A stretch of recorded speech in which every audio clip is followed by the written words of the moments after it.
Hello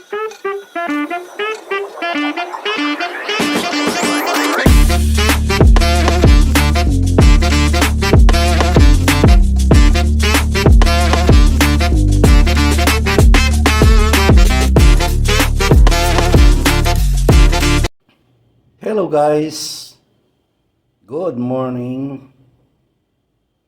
Another day, another vlog, and today's vlog is I'm going to show you how to cook sinigang na tanigi sa miso. Ayan guys. Ito guys yung tanigi, naibabad ko na sa brine water na may asin at konting suka. So to eliminate the unwanted smell of the fish. Alright guys. Okay, I have to prepare all the ingredients that I'm going to use. Alright guys, na-prepare ko na yung ating mga ingredients na gagamitin. I have 1 clove of crushed garlic and sliced 2 pieces of onions. I have also stripe of ginger and 2 tomatoes. Mahinog na siya, talagang mahinog. Maroon tayong siling pansigang and I split in the middle para masarap ang sipa. Ayan. Maroon tayong radish, may okra, may sitaw, may sili, at saka sinigang sa sampalok mix miso. Ayan, not sponsored. Mayroon tayong isang pirasong talong at ang importante ay ang mustard leaves. Alright guys, everything is in place. So, let's start cooking. Ayan, mainit na yung ating kasirola. So, as usual, olive cooking oil. Tansya meter, 1 tablespoon. 2 tablespoons of olive cooking oil. Yan. Lagyan na natin ng fried ginger, followed by crushed garlic. At the same time, chili. Para magkasipa-sipa agad. Okay.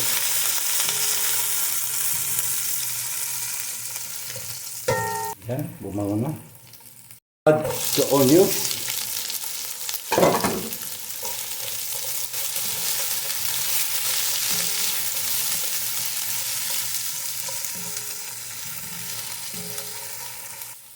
Simmer for 1 minute to get translucent. Alright guys, translucent na. Okay, and let's add these tomatoes. Sinog yan para madaling malamog. Yan.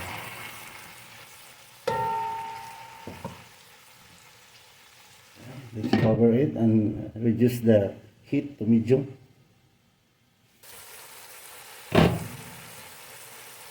Ayan guys, oh.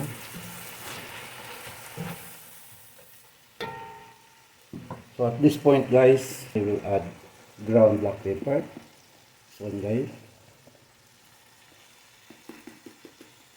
Ayan. And fish sauce.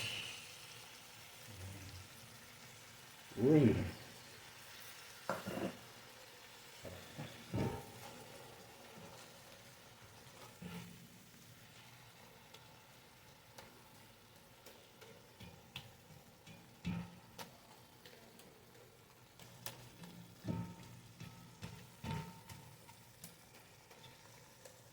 At this point guys, ilalagay ko na yung aking tanigi. Guys.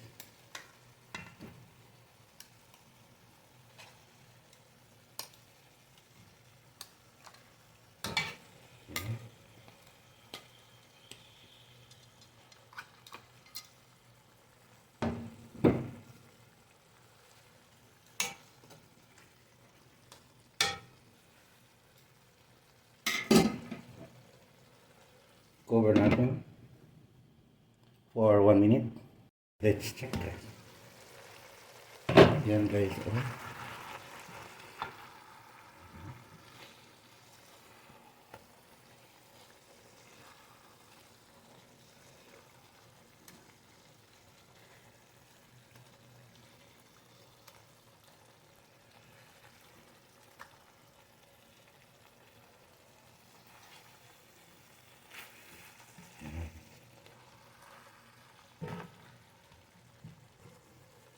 Let's cover 30 seconds.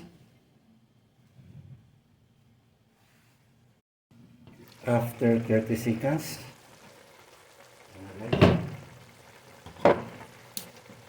aking kukunin guys para hindi malamig. In-absorb ko lang yung kanyang mga ano.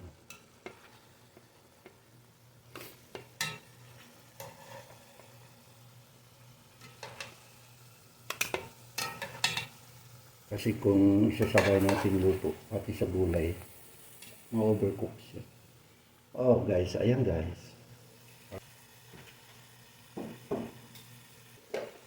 Then I will add the boiled water guys from my heater.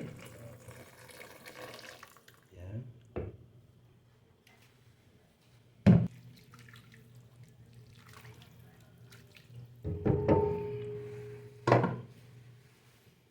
And let's get it boiled. Ayan guys. Kumukulo na guys. Ilalagay ko na itong sinigang mix sa miso.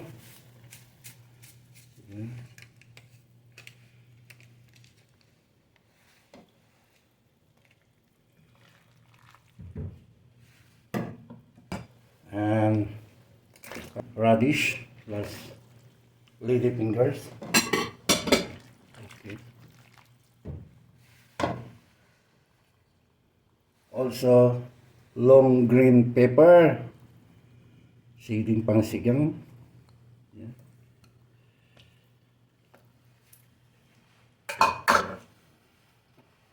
Let's get it boiled. Check natin guys.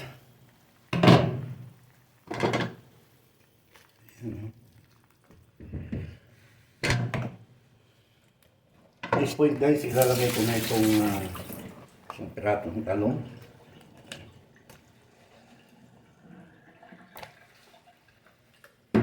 At itong long beans.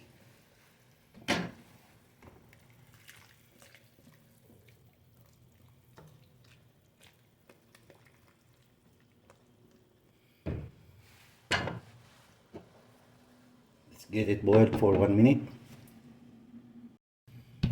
Yan guys.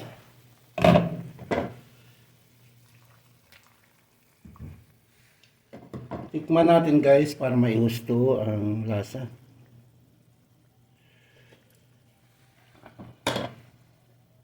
Perfect. So at this point guys, ibabalik ko na yung mga nailagay natin kanina, yung mga hiwa ng tanigi. Yan. Spanish mackerel. Yan. Hindi pa ba kayo natatakam about this mouth-watering Manis version sinigang sa miso mix powder? Alright. Ayan guys.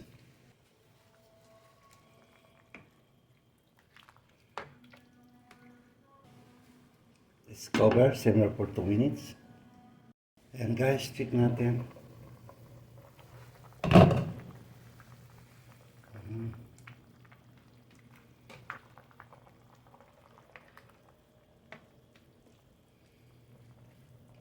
Yan.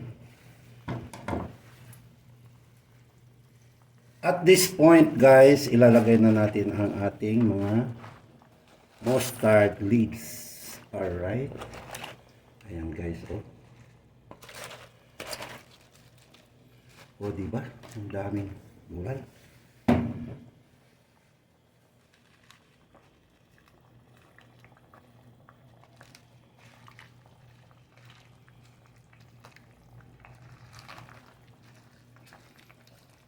ilalim natin para madali maluto.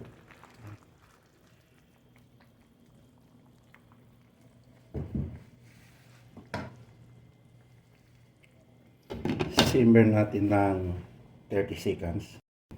Ayan guys. I believe luto na yan. Game over. It's off. Let the remaining residual heat will do the cooking. Alright. Wait for patakam portion. Ayan guys. Maraming salamat na nakarating kayo dito sa tikiman portion or palaway portion ng aking Mannish version tanigi sinigang sa miso. Alright. So, let's start. Saan tayo magsimula? Ay, gusto ko yung lady fingers. Lady fingers muna. Ayan. Oy.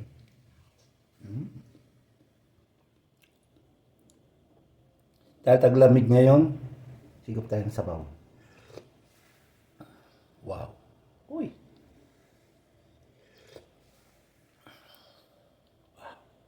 Radish.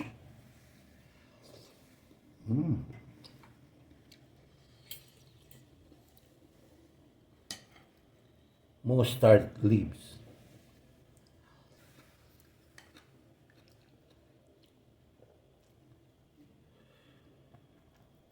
Ito tayo sa...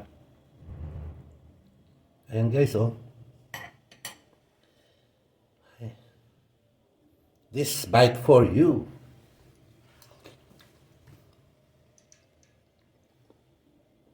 Mas masarap kung may kanin guys, oh.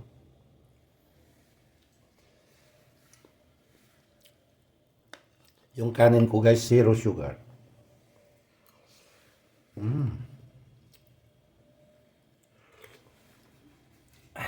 Pagka the best. Uy.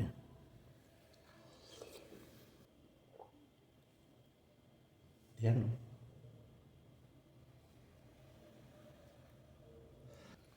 Alright guys. Muli maraming salamat sa inyong patuloy na pagsusubaybay sa aking mga Mannish version cooking. And instead na tanigi, pwede nyo gamitin yung tulingan. Salmon mas masarap, kaso lang medyo mahal. Pwede ring pampano. At iba-iba. Kung alin ang type ninyo na isda, pwede nyo gamitin. Alright? Ito kasi ang mayroon sa akin. Tanigi. So, yan ang niluto ko. Okay, once again, thank you. And until next time, God bless as always. Bye for now. Guys, please subscribe. Thank you.